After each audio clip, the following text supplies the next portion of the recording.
Welcome to the NeoFOCUS-UK Education Team Digital Seminar Series.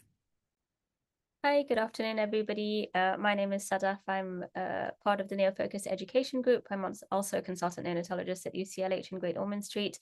Just wanted to welcome all of you to this NeoFOCUS digital seminar on pulmonary hypertension associated with significant chronic lung disease. And we're really lucky to have both a neonatologist and a cardiologist perspective together. So today we're really pleased to welcome two of our speakers, Dr. Anay Kulkarni and Dr. Carlos Bautista. Dr. Kulkarni is a consultant neonatologist at St. George's University Hospital, London, and he's the lead for the neonatal cardiology services over there. He's also part of the NeoFOCUS UK group. He's fully qualified and is certified in congenital heart disease, echocardiography, EACVI, and has to date done an impressive number of echoes, 3,000 echo assessments. So we're really pleased to have him talk to us today about pulmonary hypertension and in the context of BPD. And Dr. Carlos Bautista has graduated from the University of Barcelona and is joint head of service for pediatric cardiology at Guy's and St. Thomas's Hospital and currently at the Royal Brompton. His subspecialty is mainly interventional cardiology, and I've had the pleasure to work with him, but also to refer cases of quite significant pulmonary hypertension with chronic lung disease. So really looking forward to his perspective as well.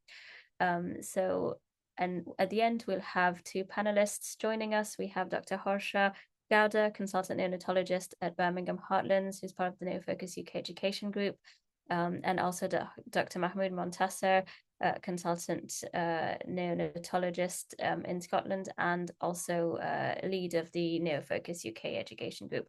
So, Anay, over to you. Thank you. Thanks, Sadaf.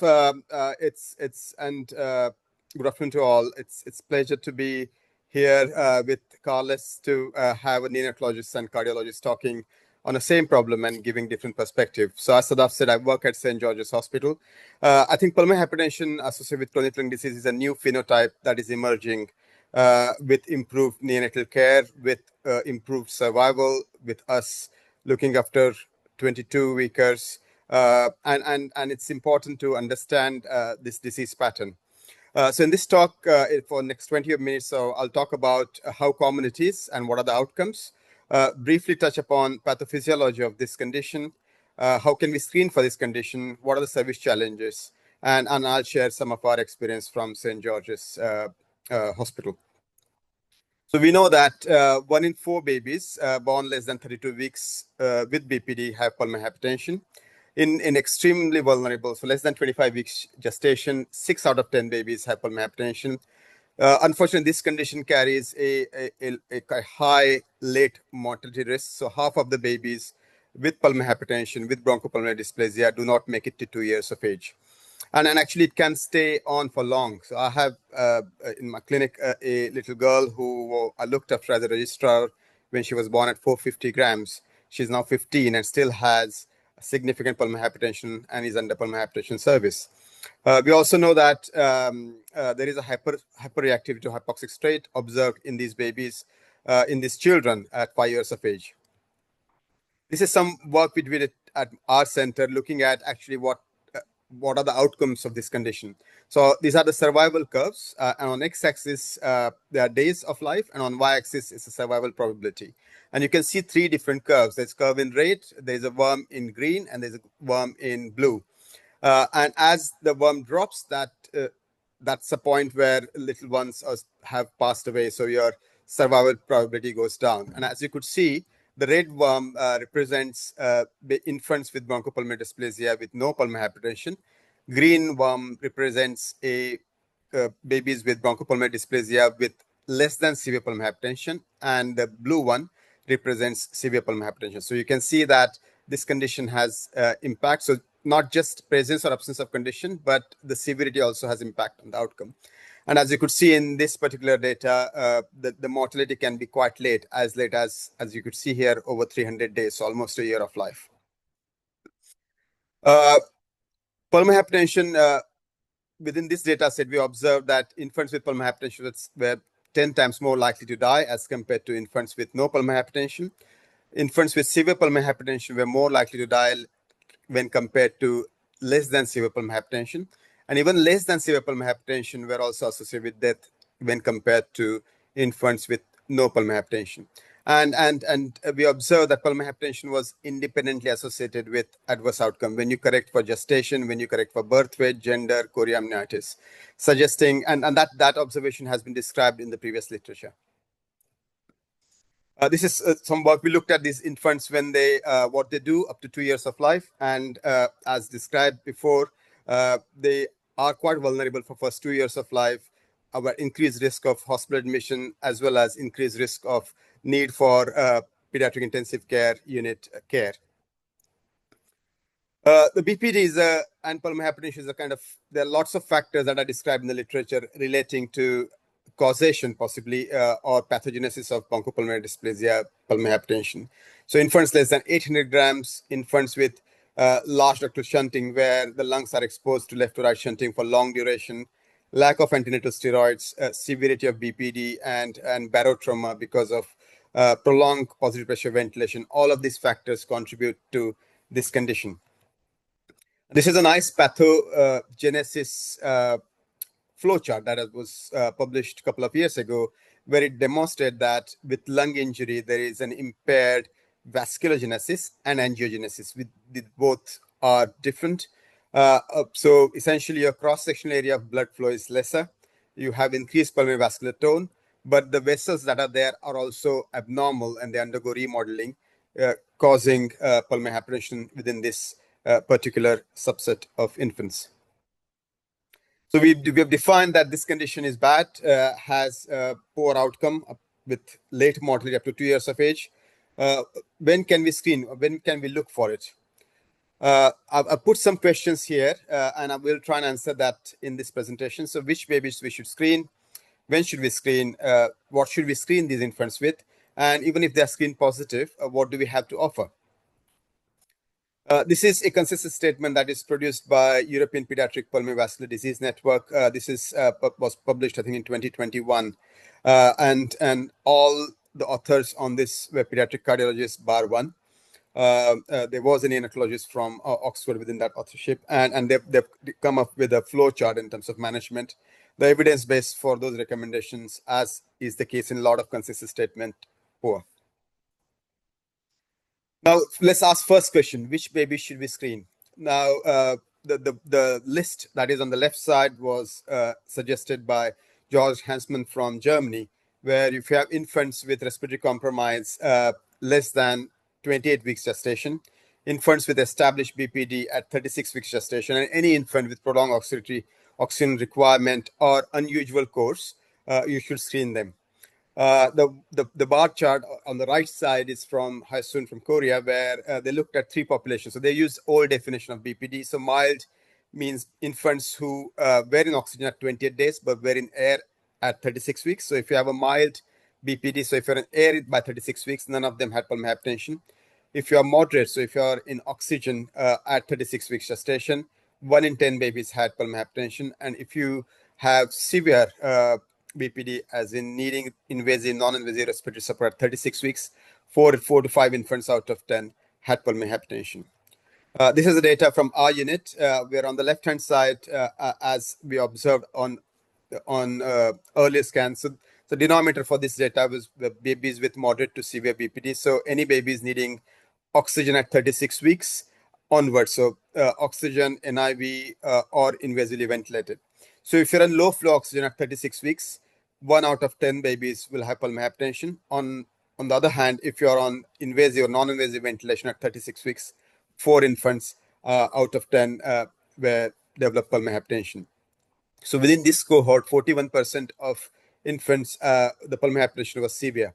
And again, your mode of respiratory support at 36 weeks was quite informative of severity of pulmonary hypertension. So if you're on invasive or non-invasive ventilation at 36 weeks, then we are more likely to have severe pulmonary hypertension as compared to someone in low flow oxygen at 36 weeks gestation. We again did a logistic regression on multivariate analysis. We tried to look at different parameters that could be linked with pulmonary hypertension, and respiratory support at 36 weeks gestation was independently associated with pulmonary hypertension. So if you are on invasive or non-invasive ventilation at 36 weeks, that was independently associated with development of pulmonary hypertension in these infants. So we've got some idea which are the high-risk babies that we should screen, potentially babies who are extremely preterm, who are on invasive or non-invasive support, or even in low-flow oxygen at 36 weeks gestation. Now, the second question is what to screen with.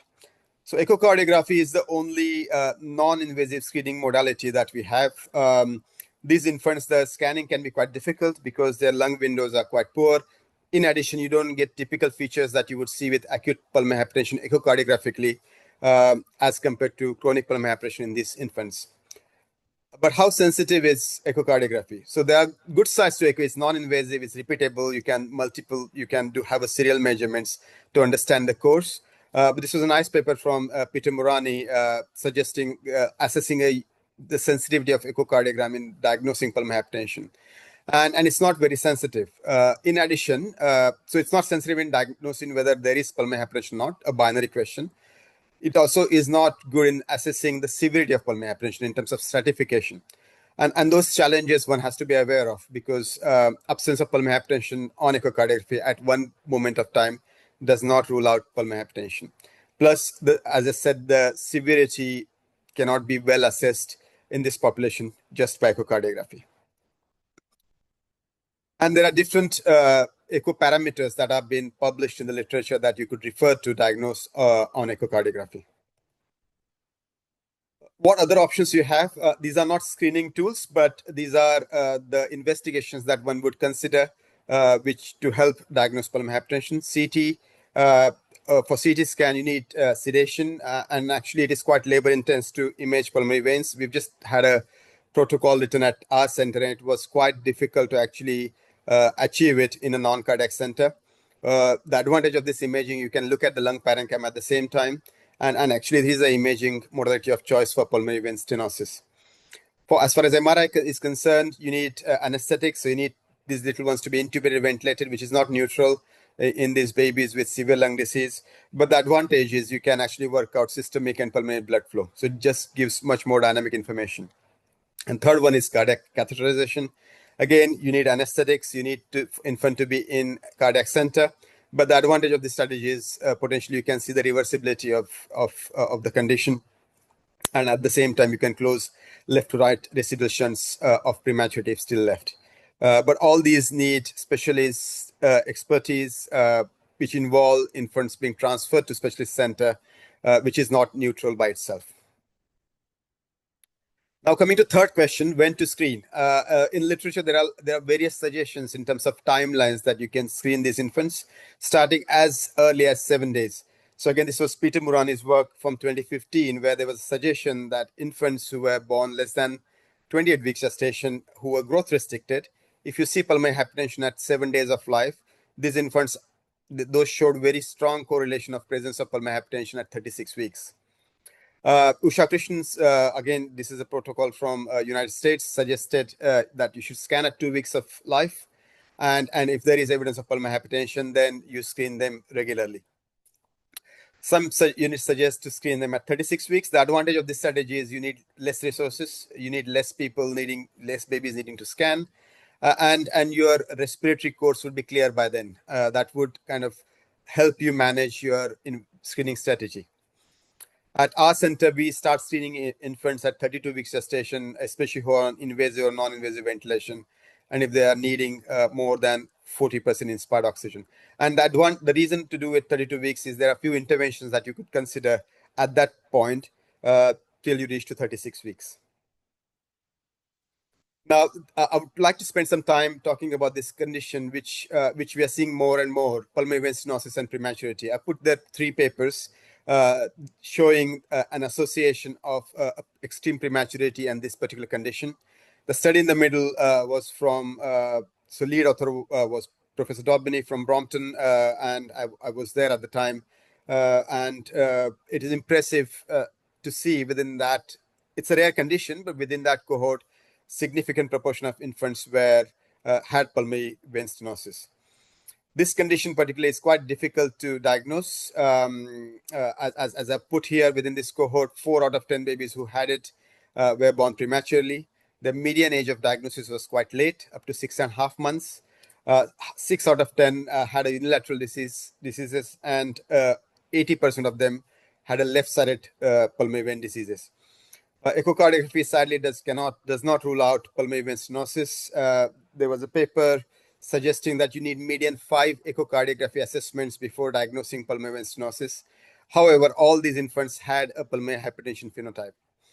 And on the right side, I put a survival curve suggesting this condition is challenging with quite high late mortality. And as you could see, there are some infants who died 600 days from the time of diagnosis of this condition. What does this do physiologically? Again, I'm coming to this toilet analogy. So you have pulmonary arteriole, which has blue blood, which goes to alveolus, where the gas exchange takes place. Then it goes to pulmonary venule, which is oxygenated blood, and it goes to left ventricle. However, if you have a block here where your pulmonary veins are blocked, and if you then give pulmonary vasodilators in form of either nitric or sildenafil, that blood will bounce back, leading to pulmonary edema type picture, causing pulmonary venous congestion. And actually, this is well described and recognized in adult world. This is a paper from adult cardiology, where they describe 2 mechanisms of pulmonary venous congestion or pulmonary venous hypertension that we within the neonatal world refer to as post-capillary pulmonary hypertension. And this particular pulmonary vein stenosis fits with the mechanism 1, which is narrowing of pulmonary veins. And this pulmonary veins narrowing can be quite tricky. It can be at the junction of pulmonary vein entering left atrium, or it can at multi-level, or it can be very discrete and can be very challenging. What do we have to offer if we diagnose pulmonary hypertension? I think at the moment, sildenafil in terms of medical treatment. Of course, Carlos will talk through what intervention options we have with this condition. Sildenafil is a drug of choice in context of absence of left to right shunt and absence of pulmonary venous stenosis. It's been used for many years, and it's been used in neonates as well for many years. It acts through a cyclic GMP pathway. It's a systemic pulmonary dilator as compared to nitric, which is a local pulmonary dilator. So area of the lungs which are ventilated, you see pulmonary vasodilatation with nitric as against sildenafil is a systemic pulmonary vasodilator. And I've just put here a summary slide from a meta-analysis that was published a few years ago. In all together, 101 infants with pulmonary hypertension. All of them were extremely preterm neonates with bronchopulmonary dysplasia with pulmonary hypertension. So population that we are interested in. And actually, the evidence base is quite poor. There is some data to suggest that there is slight improvement in mortality. None of them were prospective randomized trials. A lot of them were case series. Some of them were epoch trial. There's clear evidence to suggest that it does improve your pulmonary pressures post-initiation of sildenafil. However, a good quality evidence of its efficacy as far as the mortality outcome is concerned is not there. This was again an interesting slide from Peter Morani's work looking at how sildenafil works. So on the left-hand side, there is a dose-response curve, where on x-axis you have days since sildenafil initiation, and on y-axis you have probability or percentage of hemodynamic improvement. So essentially, I've just put here bar. So for 50% of babies to improve, they need to be on sildenafil for nearly 50 days. So it takes time for it to work. However, it does work as far as the echocardiography is concerned. Good data to suggest that it does improve estimated systolic PA pressures post-initiation. This was an FDA alert about use of sildenafil associated with excess mortality in girls with naive pediatric pulmonary hypertension. The dose used in this particular trial was supraphysiological. We don't tend to use that dose. However, European Pharmacology Council has actually approved use of sildenafil in context of a neonatal pulmonary hypertension associated with bronchopulmonary dysplasia. Is sildenafil neutral? No, it isn't. We know that it acts on a gastroesophageal sphincter and it makes reflux worse. The infants population that we look after, almost all of them would have a degree of reflux with silent aspiration. So that's something that one has to consider before initiation of sildenafil. These are two management protocols that are published, that are there in the literature. The one on the left is from Bristol, and the one on the right came from Pulmonary Vascular Disease Collaborative Network, European group. And actually, the focus and emphasis is always, yes, through diagnose, but treat contributory factor. We know that pulmonary hypertension is not intrinsic cardiac disease. It's a manifestation of lung disease. So all the interventions that you could consider to try and optimize lung health, one should consider, which could include assessing reflux by considering transpyloric feeds. If you have a subglottic stenosis, sort out your airway. And despite that, if things are still not improving, then you come and consider a pharmacological therapy, which is sildenafil. At St. George's, we have a MDT approach for diagnosing and managing this condition. We have very well established respiratory MDT and a quite busy LTV service. And the cardiology forms one aspect of it, but you need dietitian, you may need transpyloric feeds, you may need synchronization. At our center, we use NAVA mode of support, where infants appear much more settled on non-invasive support. Weekly MDT and a standardized approach is key to manage these infants. This was our experience. So the overall mortality in infants with moderate to severe BPD was around 7%. If you have pulmonary hypertension, the mortality was around 30%. And if you have severe pulmonary hypertension, the mortality was almost 60%. In infants who have less than severe pulmonary hypertension with BPD, the mortality was around 15%. This I'm talking about mortality, in hospital mortality prior to going to home. In our cohort, none of the babies who actually went home died till 2 years of age, saying that some of them stayed with us for long duration, almost up to a year of age. And on the right-hand side, we've just shown the mortality associated with BPD, pulmonary hypertension, which has decreased significantly. Touch wood, we have not had any mortality for the last 3 years within this population. I will skip through this. In terms of use of sildenafil, we have not used sildenafil for the last 2 years. However, we have had, I think, 4 babies with pulmonary vein stenosis. I think Carlos was very helpful with management and leading on to the MDT work for those infants. We have not seen any increase in severe pulmonary hypertension despite our non-intervention strategy for duct. I thought I'll just put a slide here to share this experience with the wider team. I think this is the biggest problem. There's a service gap. By the time these infants who diagnose this condition, they're not really neonates, they are infants. So they are actually slightly outside beyond where we would feel comfortable treating. Pediatric intensivists feel they are not actually PICU patients. They are long-term ventilation patients. They don't have acute pediatric intensive care needs. But at the same time, they are not well enough to go to the ward. Pediatric cardiologists, this is not, a lot of them will have a structural problem. And hence, I can understand that because this is a manifestation of lung disease, there may not be much interest from pediatric cardiologist side. And pediatric respiratory pediatrician are key to lead on it, but they need all 3 other key players to work together. As I said earlier, our mortality has improved significantly in extremely preterm babies, meaning we are seeing more and more of this population. To give a number, I joined as a consultant at St. George's Hospital, where we had 1 or 2 patients for LTV every 2 years. And now we have around 5 to 6 patients every year needing long-term ventilation, and all of them have pulmonary hypertension. And I think there has to be a collaborative work to try and have a standardized management for these infants in terms of, how do you standardize use of pulmonary vasodilators? What are the frequency of the scans? How can you collaborate with cardiologists and respiratory team? And that's something which actually I would quite like Carlos's view on, to see how we can work better. So this is my last slide. The pulmonary hypertension with severe BPD carries very high mortality. I think need for invasive and non-invasive support at 36 weeks is independently associated with pulmonary hypertension. So those are the babies that one should consider screening. There is need for screening program for pulmonary hypertension to detect and monitor. The evidence base for use of sildenafil is poor, and a lot of them was based on case series. There are gaps in case, and there is need for collaborative work. And pulmonary vein stenosis is a nasty condition, at least from neonatal perspective, and so probably is from cardiac perspective, and one has to have high index of suspicion because this is a very tricky condition to diagnose on echocardiography. I would like to stop there. Thank you.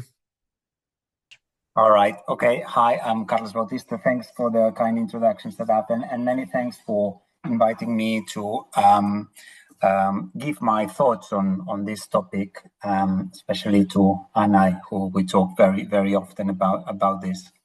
I will try to give the cardiac perspective from this, and hopefully not to overlap much with Anay's. We had already discussed a little bit the topic, so there is a little bit of overlap, but I'll try to keep on the focus. So that's the definition of pulmonary hypertension that you would find in the books from a cardiology point of view. So pulmonary hypertension is defined hemodynamically as a mean pulmonary arterial pressure of more than 20 in infants more than 3 months of age. So that's what was the agreement. So here is already, and I have underlined the two critical aspects that we will be going around in this specific population of preterms.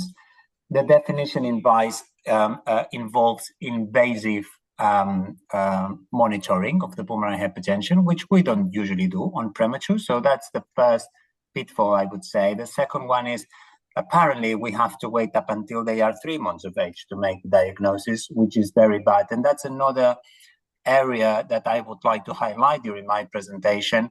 When a patient has pulmonary hypertension, you are late as a clinician. So you just need to acknowledge when a patient has developed pulmonary hypertension, you are late. And that's the same that happens when we do that in pediatrics or in adults. And I explained a little bit the scope. From a pediatric point of view, pediatric cardiology point of view, this is a little bit how we see. There is a group of prematures, we know 12% of those might have pulmonary hypertension for different reasons. And in the group of BPD, around 20%, so 1 in 5 might develop pulmonary hypertension. So putting all together, we know the main two risks here towards pulmonary hypertension, obviously, is the prematurity and the lung disease, but I would like to expand this further, otherwise it seems too simplistic.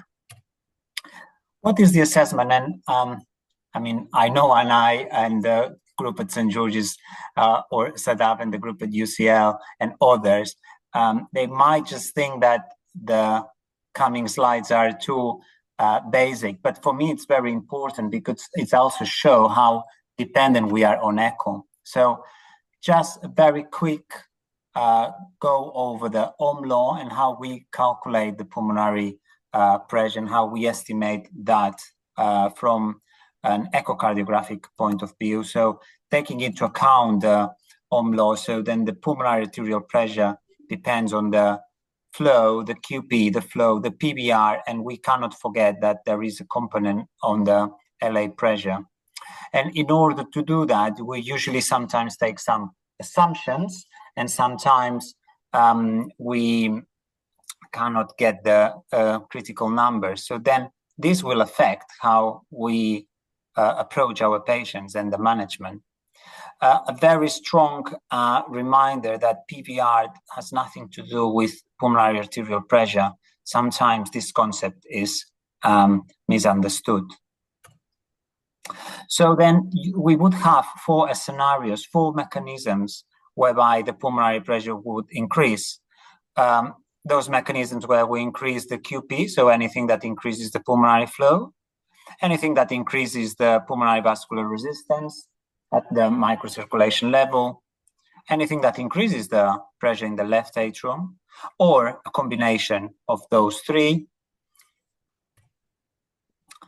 The tricuspid regurgitation, we usually use the Bernoulli equation, and we know that it's 4 times the square velocity that we get on the TR. It is very important to get a good envelope to do that. We shouldn't confuse the velocity of the TR with the duration and the severity of the TR. We could have very mild tricuspid regurgitation but with a very high velocity, and that's what's indicative of the right ventricular systolic pressure, which is a surrogate of the pulmonary systolic pressure. There are some situations where we have large left to right shunt, for example, because there is a big PSD, that then that value is irrelevant in order to calculate the pulmonary pressure. Or if we have some sort of blockage on the right ventricular outflow tract. We can also estimate the mean pulmonary pressure and the diastolic pulmonary pressure. And for that, we rely on the pulmonary regurgitation. And this is how we calculate it. I'm very sure that you know about that. So this would be a mild TR, but we can see here the peak, which would correlate with the mean PA pressure and the end diastolic over here.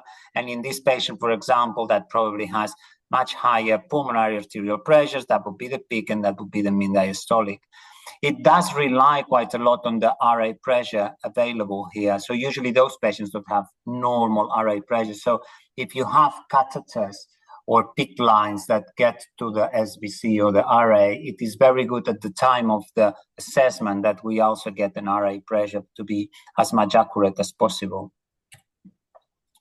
The eccentricity index, sometimes we just look at it and we do it from a subjective point of view, because it's very clear here that the septum is rectified, and in this one, how the LV is squashed, and then we can subjectively estimate that the RV pressure is increased.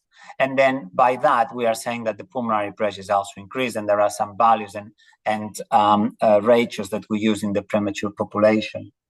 We can also calculate the QPQS, which is very useful, although it's heart rate dependent and patient dependent and operator dependent. But it is reliable if it can be done in the NICU, and it's usually about the cross-sectional area with the BTIs that we can either achieve on the PA area or in the LVOT area, and that's usually the views that we use for that. So we can estimate as well QP and QS by echocardiogram.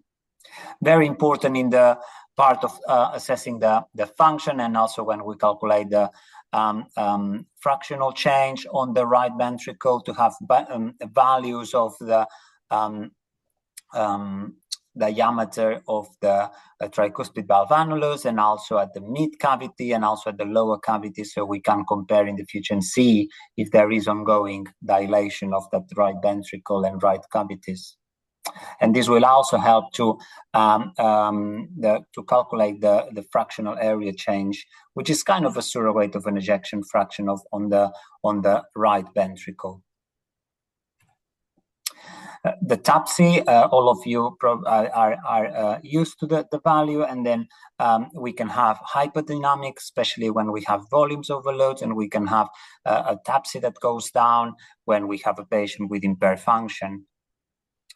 The acceleration time as well, here you can see the typical three settings where we have a TR of 2.1, 2.8, which usually is a good cutoff to start looking at that patient with better eyes, and then a TR of 5. And you can see that the more the pulmonary pressure increases, by that the acceleration time, which is that very special time to go from 0 to the peak point of your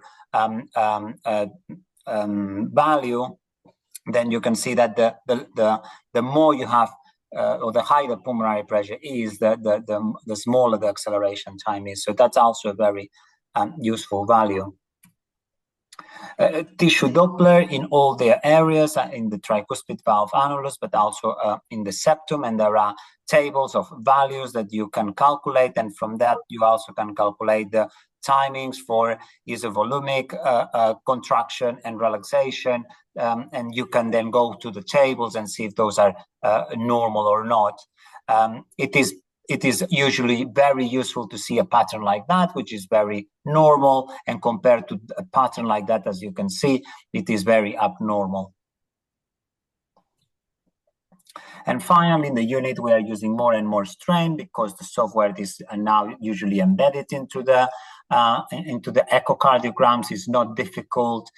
You just need to kind of highlight the right ventricle area, and then you get different values. So here on the gray, you can see that would be the strain value of the left ventricle, which usually lies between 20 and 25, and then the strain value of the right ventricle that usually lies between 18 and 22, all in negative values.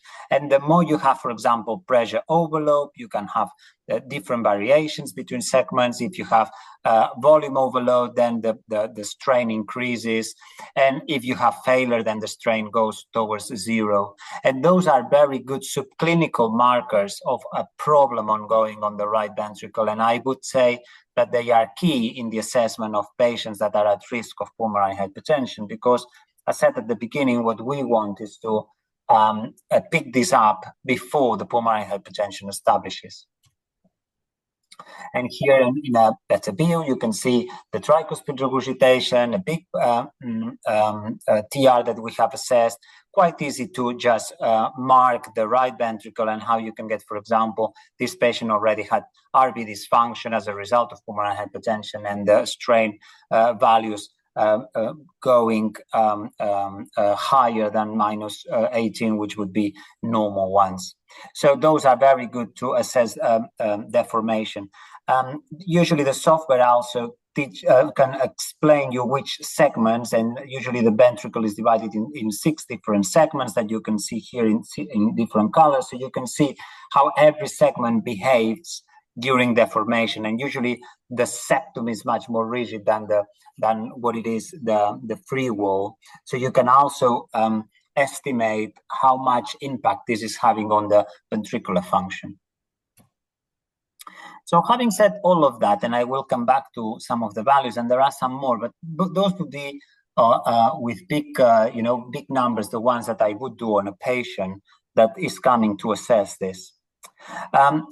We need to remember then the 3 things that we said at the beginning: either increases of PVR, increases of QP, or increases of LA pressure will drive the increase of the pulmonary artery pressure.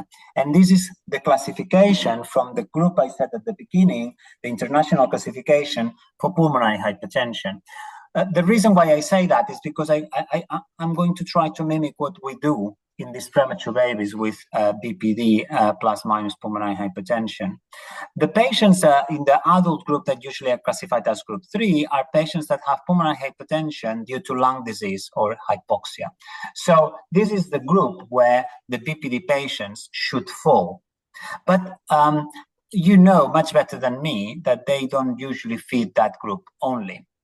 In cardiology, we are much more used to see patients with pulmonary hypertension due to group 2 because they have left heart disease. But this is also the group where you can have big shunts, either at PDA level, ASD level, or others. And then there is a group 5, where there is kind of a mix sometimes. So the way you can classify as well neonatal pulmonary hypertension, it is the same. So anything that increases the pulmonary blood flow, so things that increase the QP, I will focus on the chronic ones. So here you will have pulmonary overcirculation and certainly left to right shunt. This is a situation that the patient with PPD can be in.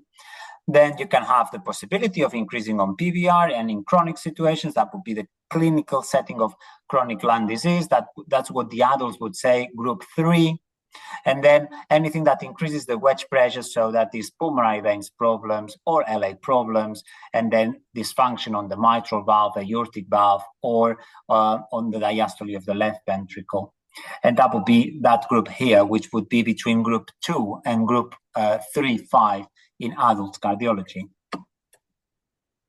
And what is the journey to pulmonary hypertension? So Anay has already said a bit about that, but the initial thought is, okay, BPD, let's blame the lung. So there are 5 phases for lung formation, and in each of these phases, what you've got is the airway formation, the distal airway formation, and then the alveoli. The alveoli are mainly formed after birth. So it is important to remember that most of those prematures have not reached, obviously, that part. And then what we will have is, instead of a normal lung, a patient with BPD that just has big alveoli, so a loss of surface, there is a lack of septation inside that, so this will have an impact on the amount of surface that is available for exchange. And if we looked at this, yes, then the lung would be to blame, but it's not really like that, because the microvessels also develop around this lung. So if you have bigger alveoli and less surface, then you will have less microcirculation. Those will be the two drivers to cause that lung disease. So one would be the no formation of enough alveoli that will induce hypoxemia and then vasoconstriction, but also an ongoing endothelial dysfunction that it's another driver of pulmonary hypertension. And then you will have a reduction on the peripheral vascular bed that can give pulmonary hypertension.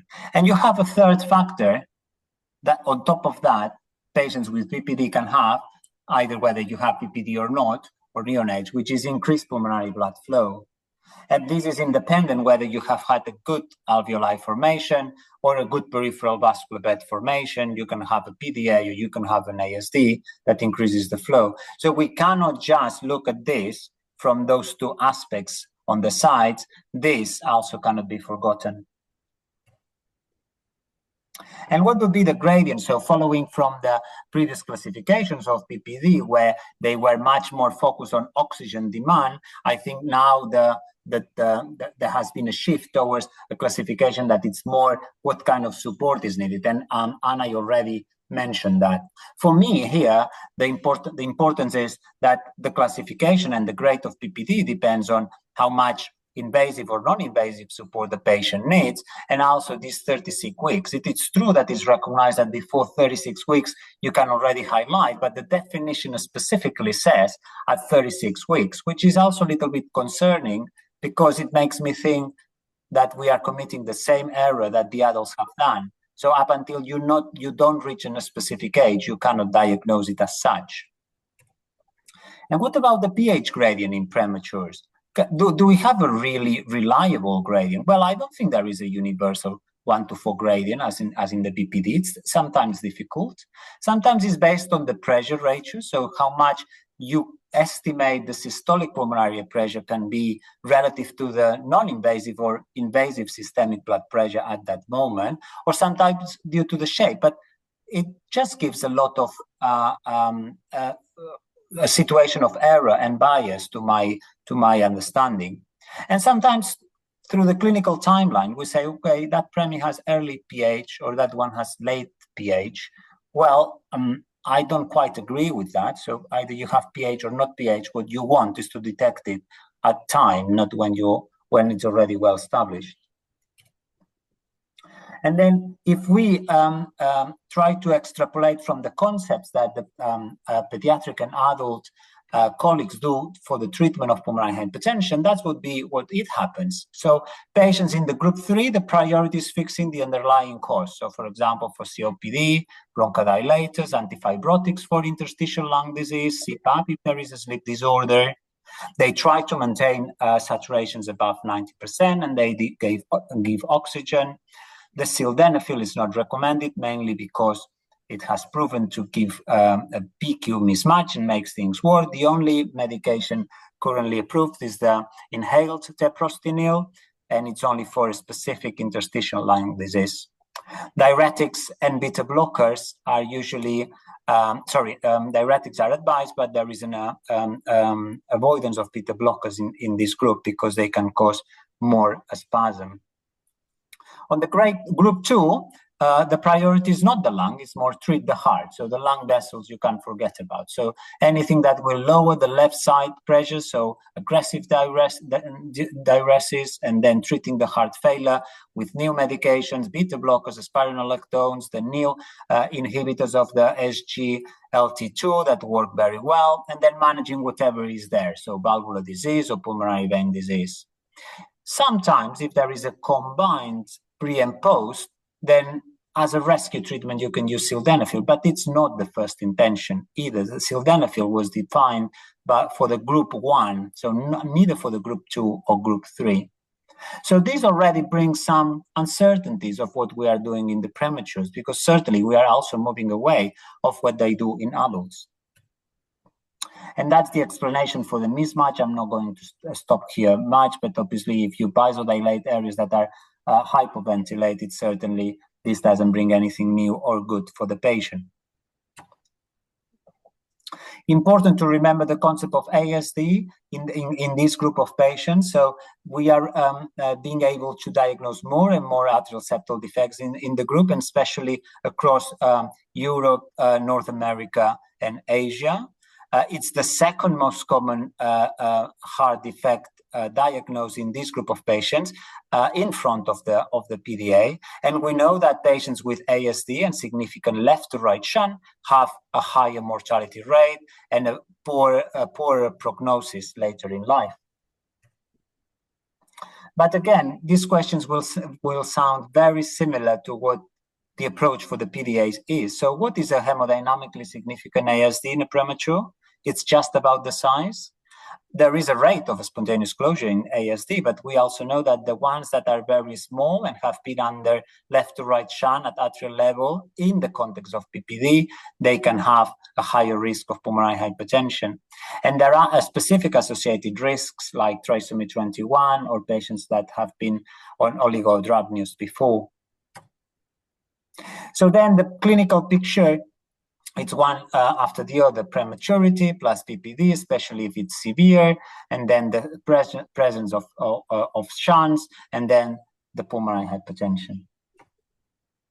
So just let me give you two examples before finishing up. So this is the first case. It's a 4-kilo baby. It's an X26, 3.5 months now. His saturations are 94%, and he's on oxygen 1 liter. He's a trisomy 21 baby, and he's on low dose diuretics. So this, according to the BPD gradient, probably would be grade 1, so not very severe. If we do a little bit of more investigations, we already see here there is an ASD, and we already see here that the right cavities are dilated. There is no TR, so here we cannot say, or we cannot tell how important the right ventricular systolic pressure is. So that's the first pitfall we find here, right? So how are we going to say whether this patient needs something doing? The TAPSE is 18, so not very affected. The function looks good. The fractional area change is also normal. We've done a pulmonary venous Doppler, which also is normal. The RB2LV index is a little bit increased. That would be severe according to the parameters. The TDI is abnormal, and the strain is a little bit abnormal as well. So I would expect -16 is -15. The pulmonary acceleration time is 34. So there are signs of pulmonary hypertension. So Sadaf, can I ask what people would do, or if they would just write on the chart for this patient, what would be next steps? Yeah, sure. I think the Q&A is active. I'm not sure the chat is active. Okay. I can create a quiz and just see. Do you have any particular choices, Carlos, or? So I would just say, let's say conservative, which is a word that I don't like very much, but just let's say, let's carry on. Low dose diuretics, oxygen, let's review in 3 months. Let's do some imaging, let's do a CT, or let's be invasive and take to the lab.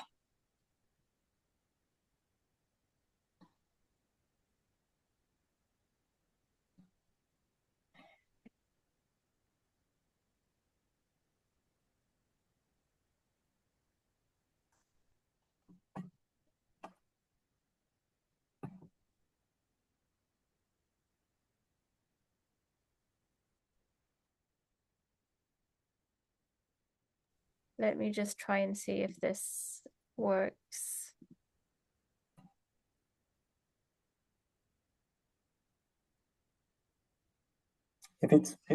Yep, so I've posted it. Just give it a couple of seconds. Carlos, I'm not sure how long if you have many other cases, I just thought we could keep a few minutes at the end for discussions. Yeah, sorry. So no worries. So at the moment we have 7 responses. 20. Oh, let me just give it a sec because it keeps changing live.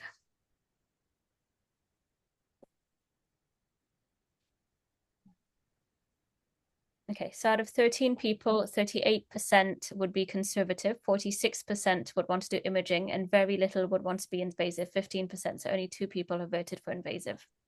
Okay. So it's kind of half and half for conservative and imaging, and only 14% would prefer for invasive. Okay. Interesting to know. Okay, let me carry on. Sorry, I know that I am a little bit late.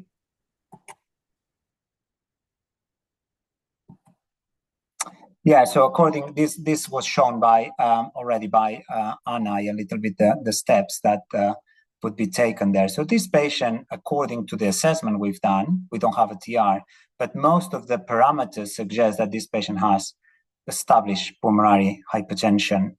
And this patient would require further assessment. According to the guidelines, he would be in that group. So start sildenafil.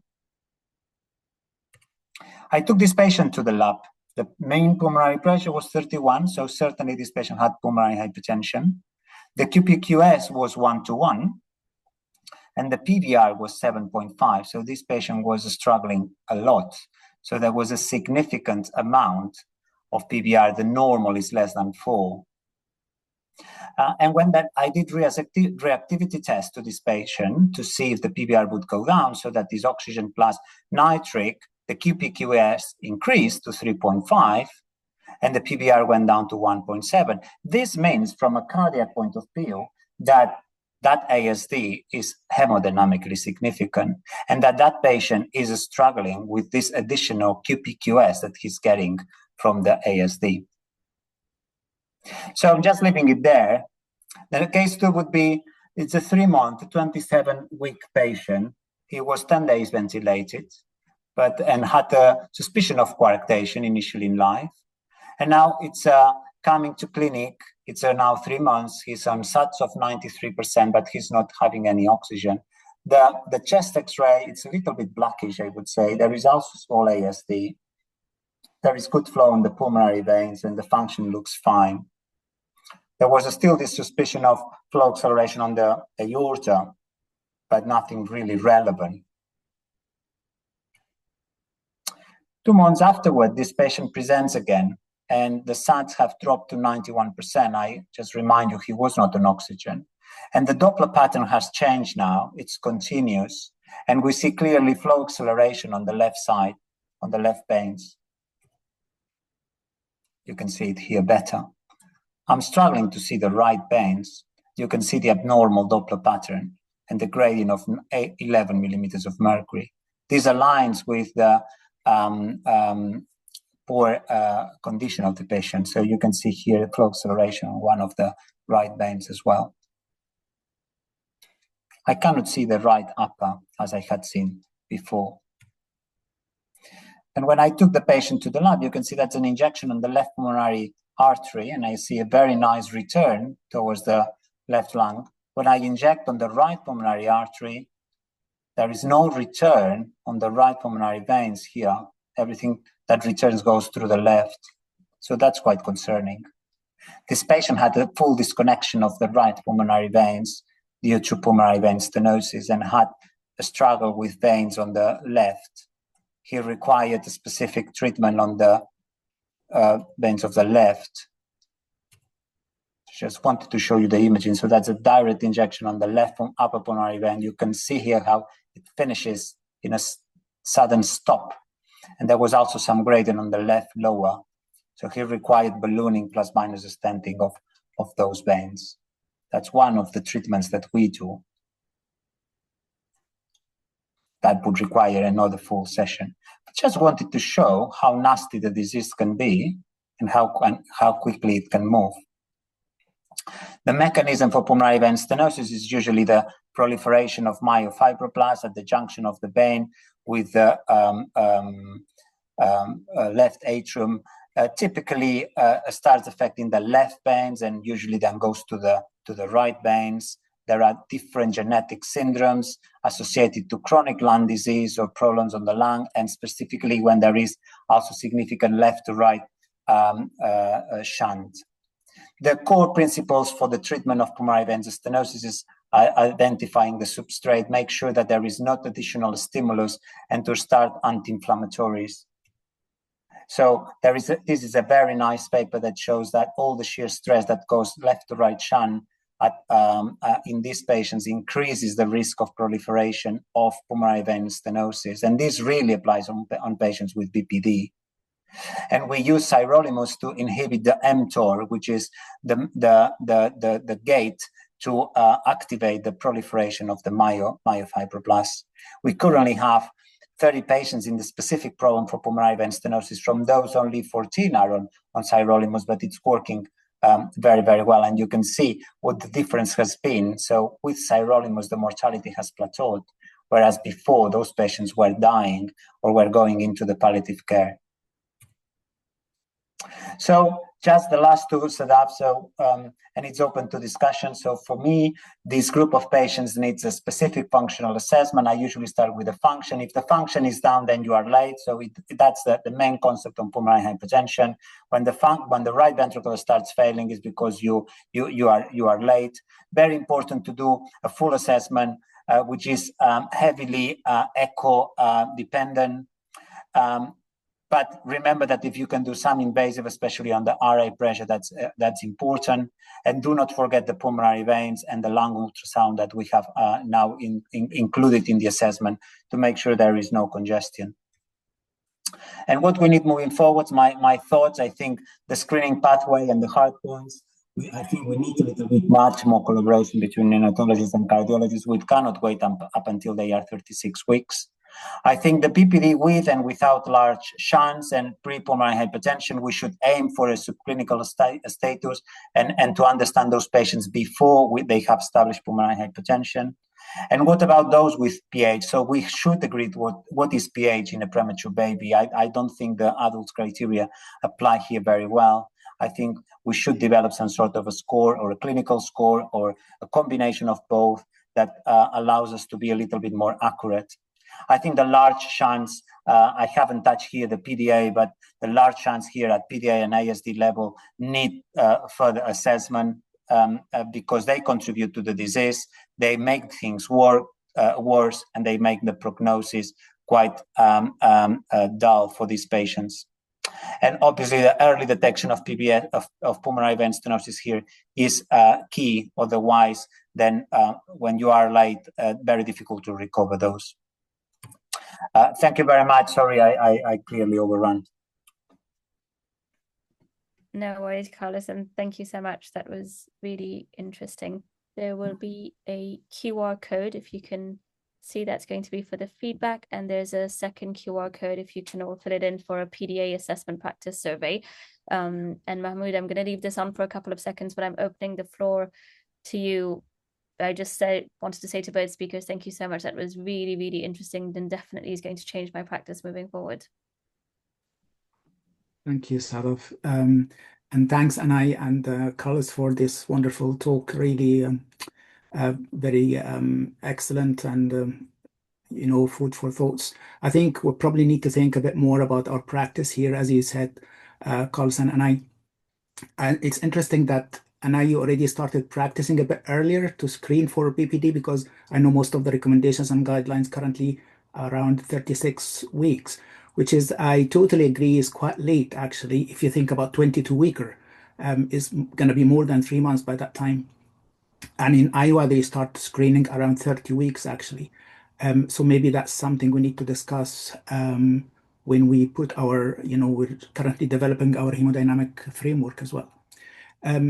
So just back to the case that you presented, Carlos, about the ASD shunt, which is sometimes under-recognized. Would you, before going to the cath lab, would you start like pulmonary vasoreactivity test by nitric in the unit first? Would that be helpful or not? Thank you. Well, if you would do that in the unit, that baby would become very unwell. So as you saw in the lab, the QPQS went from 1:1 to almost 4:1. So that baby would go into pulmonary edema. So yes, you would make the diagnosis, but you would make the child very unwell as well. With pulmonary hypertension, we need to remember that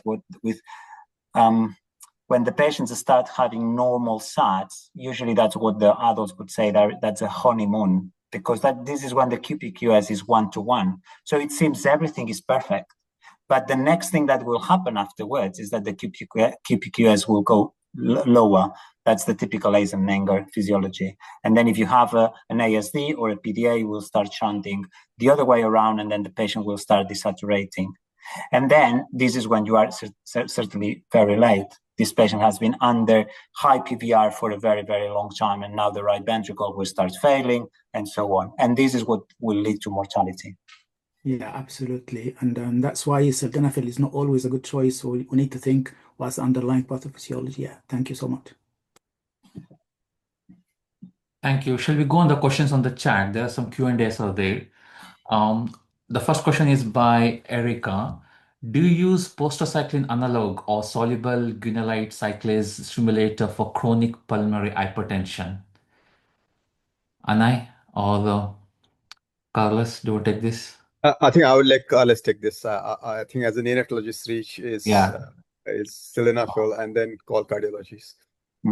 So none of those medications are approved for use in prematures, and we struggle sometimes in pediatrics as well. So the first line usually it's sildenafil, because it's the one that we've got more information, and sometimes bosentan, which is approved in the US as well. So we usually move between those two. I haven't encountered any patient being that unwell that would need that, that kind of medication.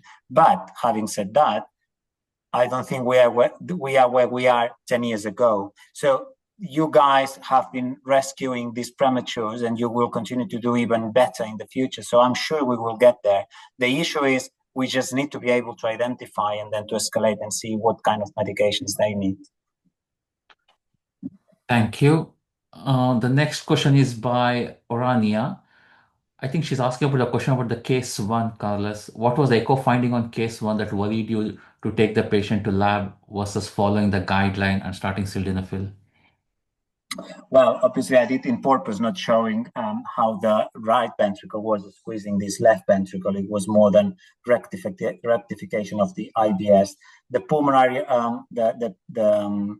the pulmonary acceleration time was very, very short in that patient. The strain was bad. So the global longitudinal strain in that patient was -12. So the right ventricle, so clinically was starting to fail. And then the last thing is, if you have a patient with BPD, but an ASD, you would expect SATs to be a little bit high. So that patient was only on 93. I can, I understand this, that can be tricky, but usually they are a little bit higher, especially even 2 liters of oxygen. So that patient was 2 liters of oxygen, still 93. I was very suspicious. Yeah, I agree. That's important. Thank you. Next question is by Zoltan to Anay. Great talk. Anay, could you share the experience of NAVA in managing severe BPD? I think St. George's are using NAVA for a while now. Yes, I can answer that. So we've been using NAVA for the last 6 years, and I've done over 200 infants. And actually, this is a population it works best, and that's why we started screening them early at 32 weeks. So typically, that's the high-risk population within our cohort that we published, where there were indications quite early on that this is the population who are going to be most vulnerable at 36 weeks. And NAVA is one aspect of it, but as I said, so we start them on transport feeds quite early on. Around 32 weeks, they go on clonidine and they go on neurally adjusted ventilation assist. And actually, synchronization work of breathing is so much better on NAVA, so that population, and works quite well. We've just recently, yesterday, presented some lung ultrasound data and use of NAVA in this population, and the lung ultrasound score radiologically looks they get significantly better. Obviously, these are very vulnerable, high-risk population. So it works well in that population, coming back to that question. Thank you. And I think the challenge is a ventilator. Like most of the units in UK have Draeger and SLEs. I think, you have different ventilator, right, for use of NAVA? Yeah, so servo NBUs, which is MACA, Okay. produced by Getinge, and the beauty about that ventilator is it does everything from HFO VG to HFO to NAVA to CPAP to high flow. So same machine stays with the baby from birth till they actually don't require that support. So we in 2019 we bought around 24 ventilators. Thank you. Thanks, Anay. That's helpful. I have a question to Carlos. Carlos, quite often, when you screen for BP at 36 weeks, like extreme preterms, they have a pulmonary hypertension, but along with that, there can be a duct as well, like a moderate size PDA. And we often have this confusion, like, whether should we start sildenafil? Of course, the starting sildenafil can worsen the situation as well because the more blood flow will go across the pulmonary artery. But the baby is not so unwell to get the duct ligated because baby is on small amount of oxygen. I don't know, cardiologists have slightly different view on this. What is your view in this situation when baby has a BPD with PH plus moderate size PDA? Yeah, I think that's exactly the settings. I think we need to collaborate a little bit more. It's easy for me to say yes, we can close it, and the reason why I say that is that I think that we have reached, from an interventional point of view, we are offering a procedure with very low risk complications compared to the fact of not closing it. So not closing it also has risks and developing PH. The balance on this, I don't have the answer, Harsha. So I still don't know which ones will benefit or not. So that's why I think that the collaboration with you guys would make things a little bit better for the patients. Certainly, leaving this open, some of them, if the PDA doesn't close spontaneously, they will struggle. You are increasing the QP, and that's why we are doing this session, right? So if we assume what the Ohm's law says is that this patient will just go and increase his pulmonary artery pressure if we just believe on that evidence. But I also understand a group of these patients will close this spontaneously and they will improve. My overall thought, and maybe I am wrong, in most of these patients that you have been able to take them away from the NICU, you usually just tell the family, oh, it will get better. Usually the first 2 years of life, they struggle and then they are better. But we don't know what is the long-term effect of having been on that situation for that long. And we don't know if the vasculature in the lung has already hypertrophied, and then this will cause that they will struggle later on. So this is, I think, where we should collaborate and try to identify the core that would benefit best from all of this. Thank you, Carlos. That's useful. I think we'll go to the last question. I think it's. Oh, sorry. I was just going to jump in as an extension, sorry, Harsha, to your question. Yeah. I'm going to go to those little ones who are ventilated, Carlos, and who have quite significant pulmonary hypertension or who are on BiPAP on a lot of oxygen, with, again, a duct. And often we hear or we see that duct works a little bit as a pop-off valve, and it can be in the baby's favor. Now, I find this really difficult because the babies that we have are often quite unwell and probably too unwell to transfer to another center to be able to do a type of cath procedure. But I wonder whether looking interventionally would probably be the best way forward for these little ones, and just wondered what your thoughts was, because it's really hard to, from my perspective, at least on echo, to judge how severe, how much does that duct help to offload the pulmonary hypertension, and which one should we suggest closure and which ones shouldn't we? And those are mainly the ones we see who don't survive, basically. Yeah, so in this group of patients, my personal experience is those that are so acutely unwell with the left to right shunt with a duct, my experience is that after closing this, the neonatologist has been able to de-escalate respiratory support. It does not resolve everything, but it makes things a little bit better if they survive. So usually those are very, very unwell.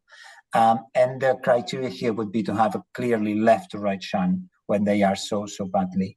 On top of this, yes, I agree with you. I think those patients shouldn't be moved from the unit. So just last week, I did the first case in Europe of all echo-guided and with the new equipment from Abbott. So Abbott has deployed now a new catheter, which is specifically for prematures. We did it bedside, so fluoro 0, so no X-ray. All echo-guided with the typical views you usually use, short axis or suprasternal. Very easy. I just deployed the piccolo and the lung goes closed. And I'm saying this because it is really my intention. I think this is a procedure that has to move to the NICUs. The patient shouldn't be moved anywhere for this to happen. So it should be the doctor going there. Thank you. Thanks, Carlos. We'll go to the next. I think that's the last question. I think we're already 12 minutes over time. What do you think about... hand up as well, sorry. Oh, sorry. That's okay. You can take that question, Harsha. I can just ask quickly later on. Then you can ask later, okay. That is from Erica. What do you think about the patients with large AST and non-invasive or invasive ventilation should have catheterization to rule out PH before it is too late and they develop severe chronic lung disease?